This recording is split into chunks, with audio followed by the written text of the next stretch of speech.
So Derek is a hero. Yeah, he's a hero. He's our Superman. Or we can let's get started with first.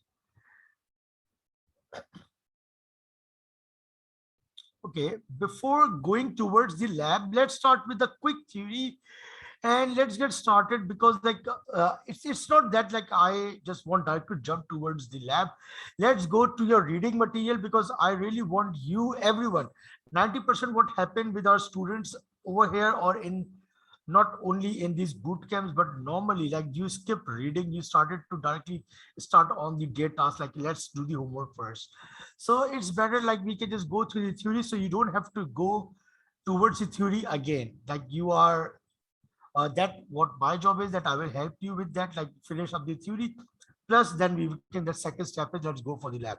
So it won't take a lot of time. Let's go quickly and let's get started with the theory. Vulnerability hunting. And today's the first day of the week, that is a Sunday. So our number one today's topic would be vulnerability hunting open WAS. Remember the Nessus lab that how long everything took? So that's a question. Well, there is another vulnerability assessment tool you may use called OpenVAS. Although this has been talked about before, it's a time to bring it up again to let you know that this is more lightweight and open source option that you can get right from the GitHub. We already have been going through GitHub, so we can just download it like quite easy now. It should be said that Nessus covers roughly 50,000 CVE. So that's a quite a good number. And while 26,000 are recovered from OpenVAS. For the practical purpose for pen testing and ethical hacking, neither one of these tools will be useful to us. So it actually like it's neither. The only reason to try to use it to find default credentials, but this is something you should try to as soon as like any login page, any network services by simply Googling it. So you can just find everything over here in the GitHub. So you will find a link. Web application pen testing methodology. Web app pen testing is of course to cast the place all the information here.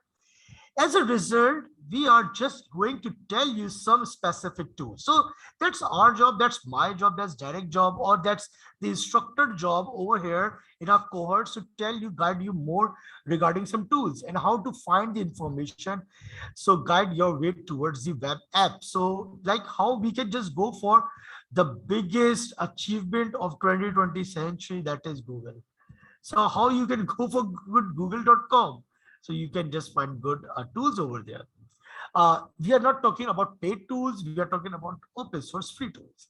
The best advice that we can give you by trying to break into the web application is to use WASP in order to go through the motions. You will find there is a tons of information on OWASP website that will tell you how to test all these things.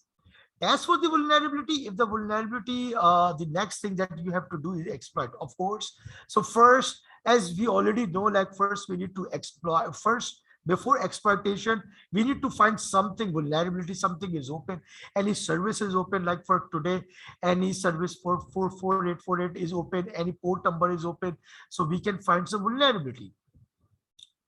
This information is not used to not just important for web applications themselves because most vulnerable machines will have some kind of web services running. Either 80 like that's not encrypted, that is a reason, or you can go for 22, that is the one for the putty, or 443, 80 and others. This means that the web is your way into a lot of machines, even if it is get to some hidden directories that has passwords from another. So we already have done the WP scan, we already have done vulnerabilities, find some of the vulnerabilities in our previous lectures and in our lab environment like last week that we have done. So you already know a bit about it now. Or if the website has vulnerability that lets you upload shell code, that means if the vulnerability is there, so you can inject something and spring up a shell on the machine, also a big one. Therefore, the tool we list in this module are important for knowing the least how to get started with the web pen testing. So that's what we are asking right now. Clear all it. So Now, these are the important tools. They are just the normal tools you already are using. So I won't be going in details over here, but I will just go through these paragraphs of each and every tool just to give a refresher before starting the lab. So the important web tools can be the WP Scan CLI tool used for WordPress, vulnerability database API to retrieve WordPress vulnerability data in the real time. This tool is specialized scanner just for the WordPress. Like, we are not talking about normal other web server. Today we have different web servers that we will be using, but we will be not talking about like that's specified for WordPress only. Sorry, that's WordPress. When you found out the machine has a WordPress, use this one. Like, that's already we have done it. Use WP Scan. Nikto, already we have used it. So Nikto is something that you have already used before, but you will find that this can sometimes even get you all of the information you need to look up and expand. Run it, get yourself a shell. So Nikto is a very good tool, handy tool. It's getting a legacy, but still, like, you can use it. Burp Suite or a Burp Suite is something that you are going to find is a very helpful, a very useful tool. Being able in a CompTIA labs, like if you guys have done any CompTIA Security Plus lab, in Security Plus lab, we have a good understanding of Burp Suite. Sometimes it is simple a change get to a post and all of a sudden you bypass authentication or gain access that you aren't supposed to have in some of the ways. Brute force of any uh, web-based login is easily attainable because Burp Suite. There is so much you can do with the Burp Suite. Just you can. No, obviously, guys. I just want to make things clear over here for everyone, not for this lab or this cohort or for anything, just to give you, make sure that you guys are like, we have thousands of the tools, we have thousand tools. Like, you cannot say that, okay, I know about Dicto, I know about the Durbuster, I know about the GoBuster, and I know about the Metasploit. So there are so many tools. Like, obviously, like you, learning every tool is the job of the pen tester now. Like, it's more towards using the right tool at the right time rather than to use multiple tools at the wrong place. So it's like the more like in a real world when you will be working as a pen tester. I be like, there are 20 student, 20 over there, 25. It's quite near to impossible that everyone will be a pen tester, but mostly everyone will be working in cyber security field. Everyone, like, you can work with the vendor side, you can work with some other vendors. We have plenty of vendors. I will give you like if I join your session again, so I will provide you a list of vendors like where you can apply for the jobs. It's better to start applying the jobs in the vendor place because you will learn a lot over there, and that's a live experience that you will be facing.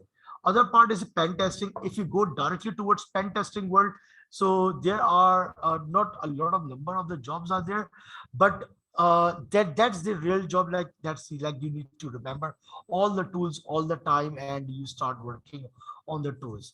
Because I myself I have never worked, I have worked with the vendors always, and for different vendors. But the pen testing team were like, they were really they are looking forward for new tools, new vulnerabilities. They are really hunting for the threats. So uh, so every day you will be finding some new good tools. So you will start using it, start learning it, apply it. Like, your job is to go for hacking. Your job is to attack any machine. Your job is to, to destroy something. So coming back to our topic, that is Durbuster and GoBuster, whether you use a Durbuster or GoBuster is a matter of personal preference. Like whatever you like. So you can use either way, anyone. These tools are very easy to use and very powerful. They automatically brute force a website for different files directories. In Kali, there are different word lists for these tools. So you already, again, we have gone through this. You know about the word list, and you will find in the Durbuster. So like that's like uploaded. That's already, sorry, they are already present. Those words are used for the brute force that has been used for, and tell the tool that which file extension you want to add and the end of the word that could be php.asp.aspx, something that is good to know that if they weren't familiar with the HTTP course, like obviously, like you will again Google it if you're not finding. I myself Google everything, like whatever if I'm missing. So in the morning when I was just going through the lab, like how it looks like, so I was Googling each and everything. Google the words. You soon will be there. So after a few times you after the few times using these, you will find that anywhere you see the number 200, you will sit forward to your chair and get excited. So that's a good thing that we are doing now. Going towards exploit web, again that's just your theory, like you don't have to go through the theory again. After finishing this up, you will directly jump towards lab. So today's exploiting web page and URL, that's the theory part. Do not underestimate looking thoroughly at every web page of the given website yourself. So it's not a good thing that you are like going to each and every page. This goes beyond just looking at the source code. You should also pay attention to link that there are available on page and so on. The reason being that I, Lloyd, was once involved with helping a team with a pen tester for client. After simple looking at their main index page, way at the very bottom was a link of the employee login portal. So that was nice experience on Lloyd. Given that they have also announced on that same page that they have expanded their hire 200 people in the last 2 months, my mouth started watering for the opportunity available. So that was a very, very good opportunity for exploitation.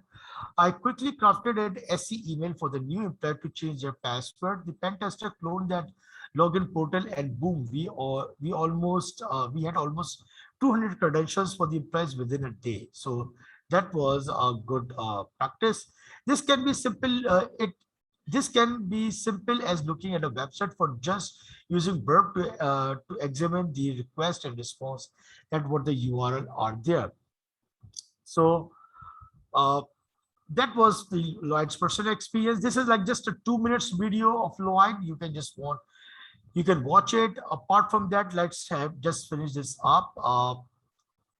That is exploiting vulnerabilities. So you have used GoBuster or Dirtbuster, and you have an interesting login page for a technology. What do you do with that information? How is it that you actually exploit a web portal? These are the questions like for your own self. There are a couple of different things that you can try. Search online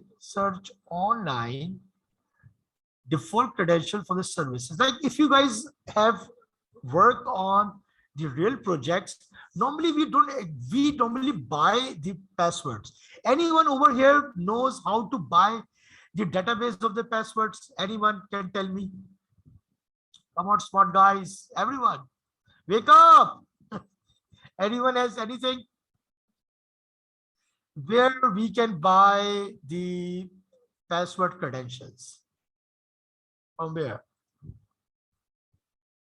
Very simple question. Oh, yes, that's thank you. Good job, Ibrahim. Clapping for him. Good job. And yes, obviously you can just buy it. Like if you want to make your life easier, like you can just buy the the database from there. That's it. Just buy it and get the credentials. You don't have to put a lot of effort. And there are thousands of the list over there, guys.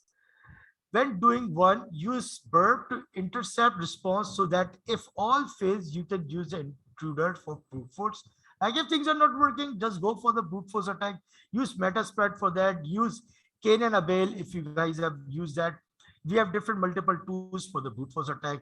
Just give the list of the password, you will start using it.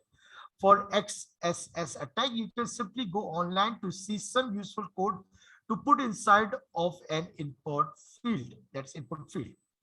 In the case of a website that allows you to post things such as form website, make a post with this one, the brackets, and you reload the page with view source. If your post is this inside of the page source, just you put in the site, the vulnerable to XSS. Like you can just input something, you can just you can guess that the possibility are endless as that what you can do with script that you can embed permanently into a web page. So can you just imagine, like if you get some access of a website of that web page and you're importing the code, finding the code from for example, any script is written, and that script that you're running on that browser, so how much information you can get, like whenever the user is going from for example banking website or any other MNC website or any other website, so how much good information that you can reveal. Now let's talk about directory traversal and local file inclusion. Suppose you have example.com, example.php. This is like, now you suppose you want to try navigate to some other file that might be on the machine hosting the website. You could change what is the after equals. The thing is that it is does not exist and the website give you an error with the full path of the file. Okay, I've never done this to the file. This one is that something else with the slash, you can find out there what operating system is running. So like that's the directory based, like you are going forward the directory, you already know about your traversal. This is the hierarchy of the directories are there, and there is a bin file, etc, lib files. So that's a directory. If you find out that you can find out more specific part of the thing that you would be interested in, maybe you want to run cmd.exe. Note there's much more to this, but this is enough to get you understand the right mindset and how things actually goes on. So that was a little understanding about, like you don't have to go, as I told you, you don't have to go towards the theory now. This is done, like that's the whole understanding, not a lot.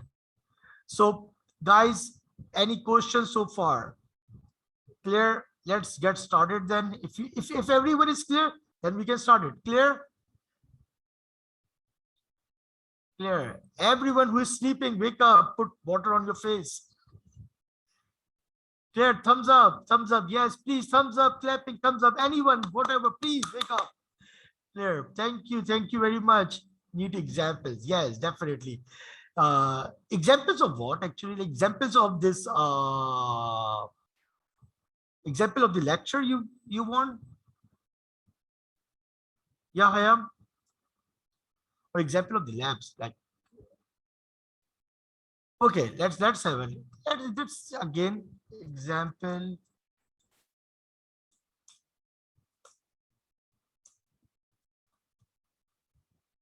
Security. Now let's see. Here's a nice example. This will make you much clearer. You can have a this is the coded example. Now let's find a image.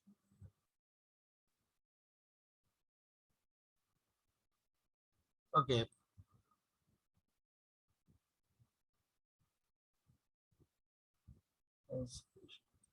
Okay, let's have this one. Okay, yeah, Derek, if you can find it for me, you can also put in the chat window, please.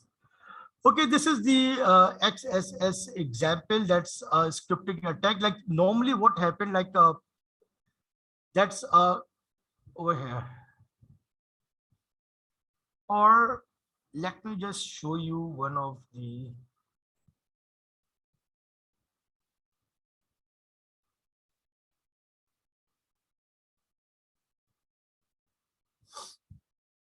I will just make you things more easier.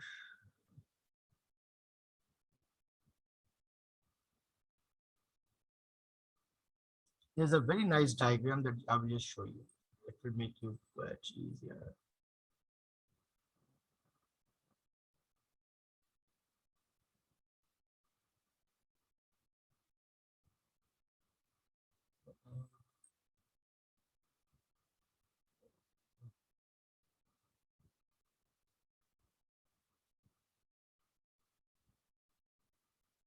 Oh, where it is?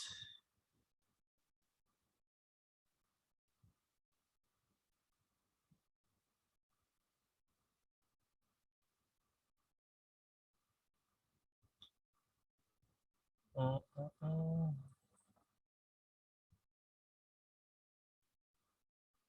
Okay, I will just go through this. Like I will just share a video as well and let's go.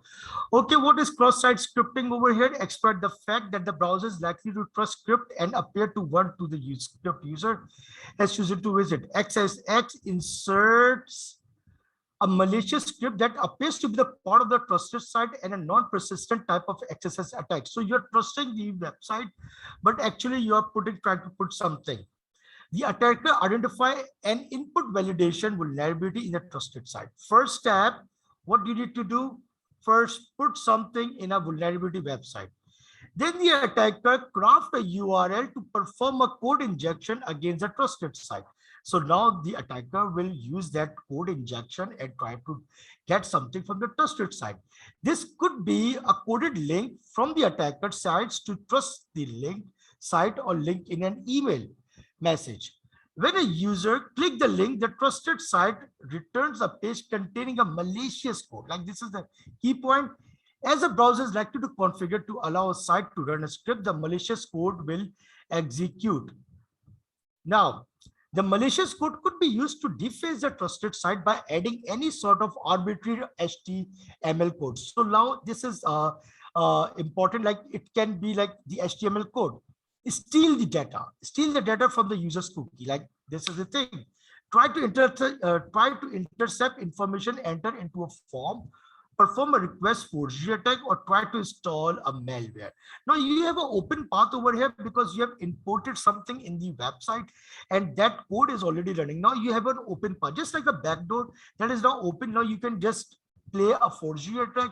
Forgery request is making a fooling, like it looks like a fine URL, but it's changed. That's a forgery attack. Install a malware. The crucial point is that the malicious code run in a client's browser with the same permission as the trusted site. Okay, remember, this is the crucial point. An attacker where the malicious input comes from a crafted link is reflected or non-persistent XSS attack. A store XSS attack aims to insert a code into a backend database or contain management system used by the trusted site. The example, now let's take an example. The attacker may submit a post to a bulletin board with a malicious script embedded in a message. Now, the example said that what you can do, you can have a bulletin board and you can just embed something in that board. This is like that, how we can run it. When other users view the page, the malicious script is executed. When the user click that, because that's a bulletin board, it will be directly appearing it. So it will be run or it will be executed now. For example, with no input sanitization, a threat actor could type the following into a new post text. Oh, this is a nice one. Like you can just type the script over here. If you see, you can just have a script, like you can just put it over here in your trusted.4. This is our CompTIA in the lab that we have. User viewing the post will have a malicious script hook.js execute in their browser. Now when the script is being imported, so this is that be executed. Now it's been running. A third type of XSX type exploit vulnerability in a client-side script. Such script often use a document object model, that's DOM, to modify the content and layout of the web page. So this is one more attack like that could be done. For example, the document.write method enables a page to take some users input and modify the page accordingly. And exploit against the client-side script. Now we are talking about client would work as that. The attacker identify an input validation vulnerability in the trusted site. A similar thing. For example, a message board might take username for an input text pause and show in a header like this, like whatever the user is. The attacker crafts a URL, a modified parameter for a script that the server will run, such as like this one is the return. The server return a page with a legitimate DOM, that's a document script embedded, but contain a parameter. That parameter could be added. Like what you have added, you have added the hook file. Oops, hook. So you can just add this one. The browser renders the page using DOM script, adding that text James, the header, but also execute the hook.js. So over here, you can just hook the browser by using the script. So this is like quite straightforward and a simple way example of XSS. There was a image as well beforely, like I just need to show. But anyways, like that's the script that is like, can you also provide the link of the page, please? That is not the page over here, Brian. That's instructor slides. Normally when I train, not you people over here, when I train and work with the CompTIA directly, I work with CompTIA directly. So I normally work on those PDFs. Anyways, so that was because we do have a page like when I used to train people on, oops, that's for everyone. Just a second, guys. This was a link for the YouTube video if you want to go ahead. When I used to train people on CompTIA 401, then I moved to 501. 401, there were 12 chapters. In 501, there were 12 chapters. Then they added four more chapter to 16. Now they have added from 601 is from they have added 5 chapters more. Now they're 21 chapters. So we used to have a lot of images, but now it's gone. So that's a process. XSS, that's a cross-site scripting. Just like over a hacker inject the trusted website with a malicious link. That's the first thing. Victim visit the trusted website and trigger the malicious script. Unknowingly, he clicked that link. Now the victim browser execute a malicious script and unknowingly forward the desired information, session token, and this. Now clear? Any more question, guys? Who asked better? Here clear? How to inject it? Perfect. Good job, guys. If you have any question, we can have we can talk. Please talk to me. Talk to me, everyone. Don't be silent. Over here, try to like be talking. So let's start it. Let's get started with our lab for today. So download this page. There are 2 labs for today. Vulnerability scan number 1 and 2. Number 1 is that download this page. That is a page over here. You just click it and you will find a passwords are like there are around 100k or 300k passwords that you will find. Like there are so many passwords. That's a predefined passwords set. For the part 1 of this lab, you will be attacking port number 4848 80808181 of a Metasploit box. So today, the good thing is that you will be using Metasploit, and you will be using that tool for attacking. Like there are different console that you can use. Enumerate the port and find what services are running. So 4848, like what server it is. Use MSF console to brute force the password using the password file above. Use the found credential and MSF module to spawn a reversible shell on the machine. So if we go over here, we don't have a lot of presentations, but over here there are just 4 or 5 pages. If you just go over here, you'll find a link of this and you will find a Geek Flare. I have already gone to it, but over here in this website, you'll find like what that port number 8181 is doing. That's a Glassfish HTTPS. So the hint comes over here that like that could be the Glassfish 4848, sorry. That's a Glassfish admin server that you will be targeting, and you will be getting something from there. First thing, like that's a hint that you will be getting through. Like you need to start starting from here. First thing. Now, the second thing, what modules that you can use, like we have multiple modules that you can use. You can just import this list of brute force in your MSF console that could be running. The question would be, please include the following screenshots of script or description in your message that you will do. What was the service running on these ports? So you can just tell these services. And there are the multiple questions. What was the version of the service? Like you will tell the service. How it was running, what module did you use to brute force the, again, you have to search few of them by yourself and you need to search them. Format is like this one, like you can just use it and you can just search it. So over here, the key part will be this one, that is the Glassfish admin server that you are prime focus would be. First thing, like that's the search that you need to do first today. Second part of the lab, I will explain more about lab, just an overview right now. Second part of the lab is that you will be attacking port number 8484. So 8484, where is that? That is a server. 880 is Jin.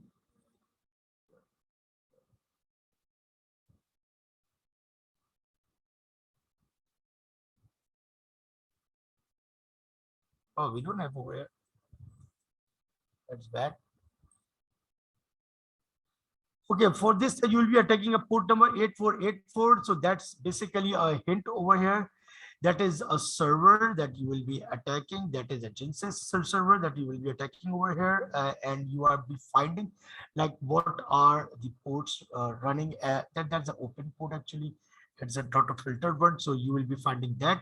Enumerate the port and find what service is running. Find a way to spawn a reverse shell on the machine. Like you can use a script over here. Change the IP address to your Kali machine and a port number to uh, one you like, or leave it as it is. Catch the shell with the following command in your terminal. That is the port number that you will be using.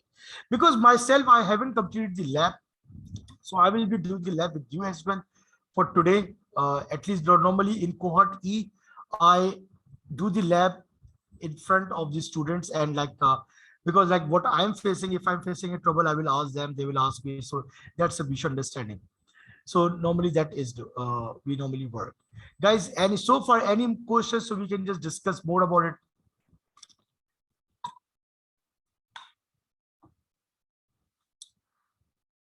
So let me just a second stop sharing. So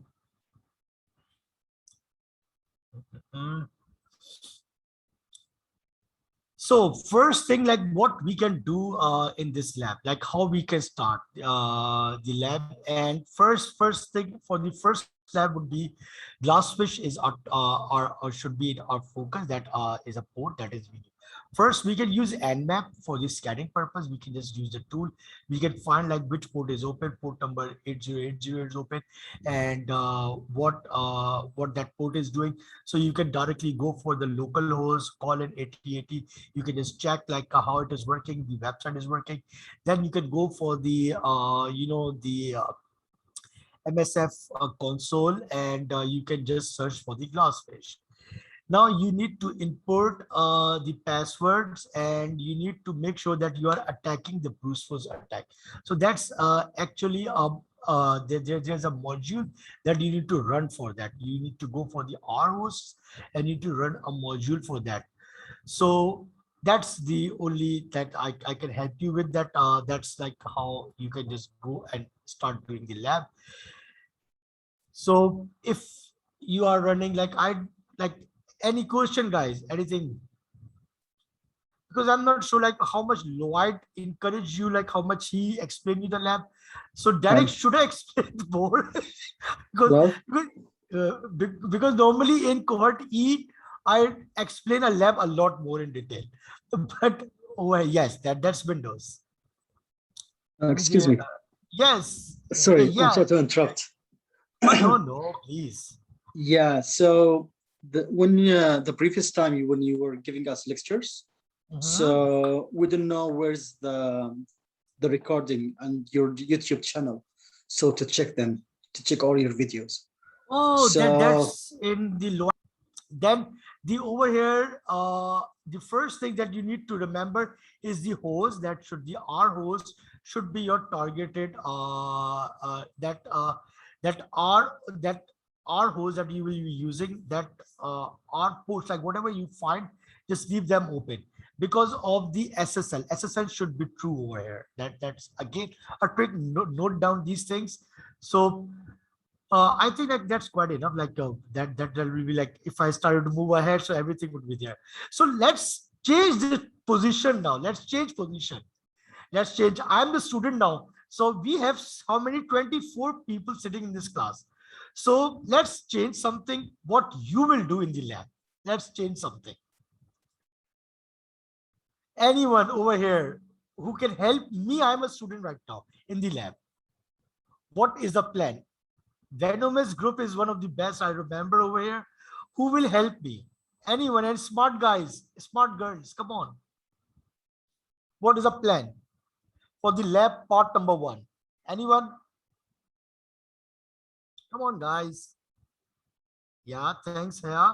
Yeah, please put in the chat, but speak up. Come on, open the mic. Anyone? Or you can just, if you're feeling a bit shy, so you can just put in the chat. Scanning enumeration. What tools here? I can, but I did not do it yet. Oh, don't. But it's like Abdullah, Nora, everyone. We are not like, I know, like it's like even myself, like we all need to do the lab. But let's have a brainstorming. Like when we sit in a meeting, if you guys like, we sit in a meeting and in a real world, you have a task. Like you don't start directly working it. Like just have a brainstorming. Okay, first search for the glassfish. Thanks, Nora. Then here is use username with the password, enumerate more with ports. Yes, agree with that. What else can we do? Guys, come on, put some add-on. Come on, everyone. Use your brain. Put water on your face. Do something. Anyone else? Yes, that's what we can do. That's the that's over here that we can use it for. So now let's talk a bit about the second lab for today and what is that all about. So in the second lab of today is that for the second part of this lab, you will be attacking port 8484 for the Metasploit. That is a server that you will be attacking. Innovate the port and find what service is running. So like we will just check like what services are running. Find a way to spawn a reverse shell on the machine. Change the IP to your Kali machine and port number on one of you like. Leave it as it is. Cache the shell with the following command for your terminal, that is nc-nvlp port, using the port number that you will set the exploit code. So that is the part that we will be doing. So let's have some hints for the second session. First session, I've given you a couple of hints and like those are the nice part. And in the second one, first, Jenkins is the trick, that first thing that you will be going, and you need to first, like we were doing the lab in the morning, a bit of it, and me, Hira, and Derek. So over there, remember you need to, when you use the port number, when you open the Windows machine, try to go to the web server directly, Jenkins directly, and open it up, because it will like what was happening, that it will not filter the port. Then it is filtering the port, it is not unknown at the moment. So try to open that web server and open it for a time, then start running the scanning. So then it will like be easier for you to get up, and it will be easier for you to get the results. So that is the first hint, that what you can do in the second lab. And what else should I tell you? Okay, what else should I tell? Derek, like that's quite enough for the lab, or like more ahead? I will ask my fellow mate Derek. Well, I think you have covered the basis on using the word list for the username and password. And I think Haya also mentioned a similar thing. And then Nora also mentioned searching for glassfish exploits. So it looks like we all have an idea of what needs to be done. It's just the process of following that order is what's needed. So I think we are good to go. And we will be available to help you if you encounter any issues. So yeah, that's perfect. Perfect. So I think like, because Derek is my boss, so whatever he says, yes, boss. So we are done with that. So before moving ahead, guys, anyone has any question or anything? I know it's always like when you start something, you say, okay, how I will do it. Like, but after some time, you like, it's been like you are almost there with your finishing part of your graduation. So you all are smart enough now. I believe in everyone will be doing a great job in the lab in the future as well. So today Lloyd was not here, so that's why I was covering his session. So normally I when we are when I train. So when we are finishing up the session, so normally I ask a question, any question like that is never a question like previous there. I normally ask a question like if anyone has any hidden talent apart from the cybersecurity. So over here, because I have visited you guys after a long time, anyone has yes, yes, let's stop it.